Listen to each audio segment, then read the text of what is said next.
हिंदी व्याकरण की क्लास में आज हम पढ़ेंगे सर्वनाम। तो हम सर्वनाम की सबसे पहले परिभाषा देखते हैं। सर्वनाम में सर्व और नाम शब्द से बना है। सर्व का अर्थ होता है सब और नाम क्या होता है? संज्ञा। अर्थात जिन शब्दों का प्रयोग संज्ञा के स्थान पर किया जाता है उन्हें सर्वनाम कहते हैं। जैसे हम उदाहरण देखते हैं, राम खाना खाता है। इसमें राम क्या है? संज्ञा। अब राम के स्थान पे जो शब्द प्रयोग होगा वह सर्वनाम कहलाएगा। जैसे वह खाना खाता है, तो इसमें वह क्या है? सर्वनाम। वैसे ही और शब्द पहचान के लिए हम देखते हैं कि कौन कौन से शब्द सर्वनाम होते हैं। मैं, तू, वह, आप, कोई, यह, ये, वे, हम, तुम, कुछ, कौन, क्या, जो, सो, उसका, इसका, अपना, आप, स्वयं, खुद आदि ये सभी सर्वनाम शब्द हैं। अब हम पढ़ेंगे सर्वनाम के भेद। सर्वनाम के कितने भेद होते हैं? 6 सर्वनाम के भेद होते हैं। 6 कौन कौन से? पुरुषवाचक सर्वनाम, निश्चयवाचक सर्वनाम, अनिश्चयवाचक सर्वनाम, संबंधवाचक सर्वनाम, प्रश्नवाचक सर्वनाम और निजवाचक सर्वनाम। अब हम इन सभी को विस्तार से पढ़ेंगे। पहले हम पढ़ेंगे पुरुषवाचक सर्वनाम। जिन सर्वनामों का प्रयोग या जिन सर्वनाम शब्दों का प्रयोग किसी व्यक्ति विशेष का बोध कराने के लिए होता है उन्हें पुरुषवाचक सर्वनाम कहते हैं। पुरुषवाचक सर्वनाम स्त्री या पुरुष के नाम के बदले आते हैं, यानी बोलने वाले, सुनने वाले और जिनके विषय में बात हो रही है उनके लिए जो शब्द या जो सर्वनाम प्रयोग किए जाते हैं वह पुरुषवाचक सर्वनाम कहलाते हैं। अब बच्चों, जैसे राम खाना खाता है, खाना कौन खाता है? वह खाना खाता है। ऐसे पुरुषवाचक सर्वनाम के 3 भेद होते हैं। कौन कौन से? पुरुषवाचक सर्वनाम के कितने भेद होते हैं? 3। उत्तम पुरुष, मध्यम पुरुष और अन्य पुरुष। उत्तम पुरुष जिन सर्वनाम शब्दों का प्रयोग बोलने वाला अपने लिए करता है उन्हें उत्तम पुरुष सर्वनाम कहते हैं। मैं, हमारा, हम, मुझको, हमारी, मैंने, मेरा, मुझे आदि ये सभी शब्द क्या हैं? पुरुषवाचक सर्वनाम। और उसमें कौन सा भेद है? उत्तम पुरुष का। मैं स्कूल जाऊंगा, हम मतदान करेंगे।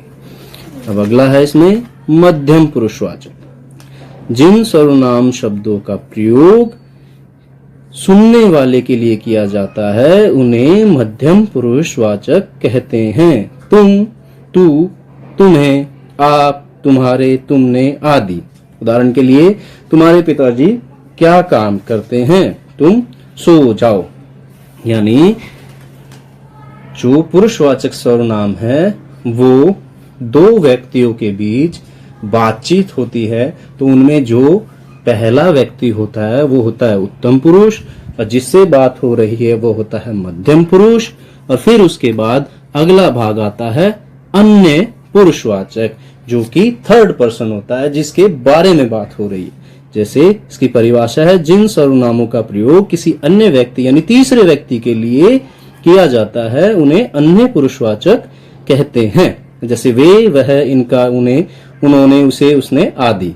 वे मैच खेलेंगे, उसे यहाँ बुलाओ, उन्हें रोको मत। यानी इसमें जो उत्तम पुरुष और मध्यम पुरुष है आपस में बात कर रहे हैं और किसकी? अन्य पुरुष की, यानी तीसरे व्यक्ति की जिसके बारे में वे बात कर रहे हैं। अब सर्वनाम का अगला भेद है निश्चयवाचक सर्वनाम।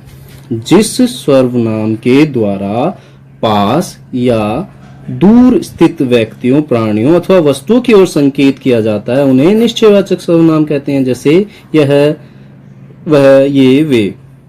यह पुस्तक मेरी है। कौन सी पुस्तक? यह पुस्तक मेरी है। ये पुस्तकें मेरी है। वह घर मेरा है। वे मोहन के चित्र हैं।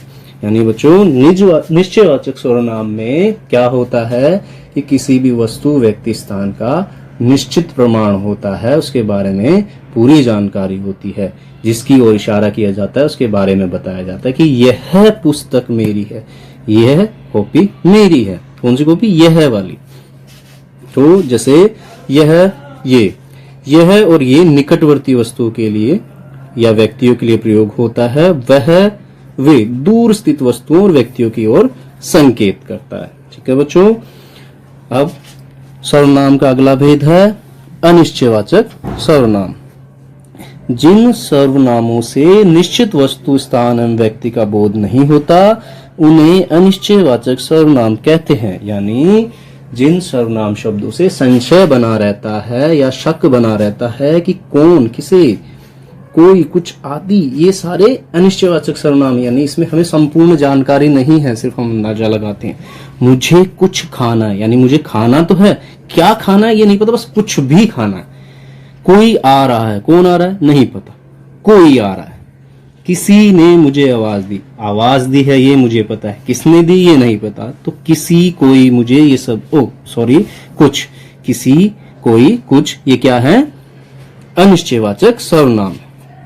अब सर्वनाम का अगला भेद संबंधवाचक सर्वनाम। जिन सर्वनाम शब्दों का दूसरे सर्वनाम शब्दों से संबंध ज्ञात हो तथा जो शब्द दो वाक्यों को जोड़ते हैं उन्हें संबंधवाचक सर्वनाम कहते हैं। जैसे जो, सो, जैसे वैसे, जिसकी उसकी, जितना उतना आदि। यानी जो सर्वनाम दो वाक्यों को जोड़ते हैं, ये दो व्यक्तियों के बारे में बातचीत होती है, उनके बारे में, घटनाओं के बारे में बताया जाता है, उनको जोड़ा जाता है, तो वो किन सर्वनामों से जोड़ा जाएगा? संबंधवाचक सर्वनामों से। जैसे जैसी करनी वैसी बढ़नी, जिसकी लाठी उसकी बैल।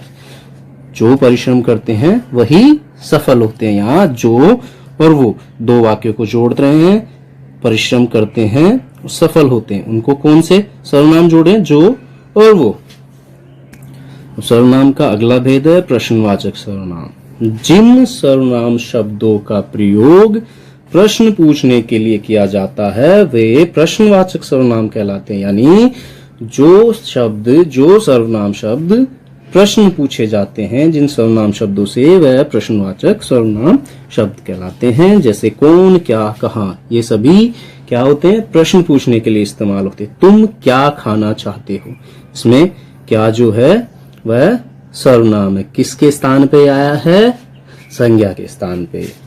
यह कौन है? कौन। तुम कहाँ जा रहे हो? कहाँ। ये सभी हमारे प्रश्नवाचक सर्वनाम हैं जो कि हम किसी से प्रश्न कर रहे हैं। अब अगला भेद है निजवाचक सर्वनाम।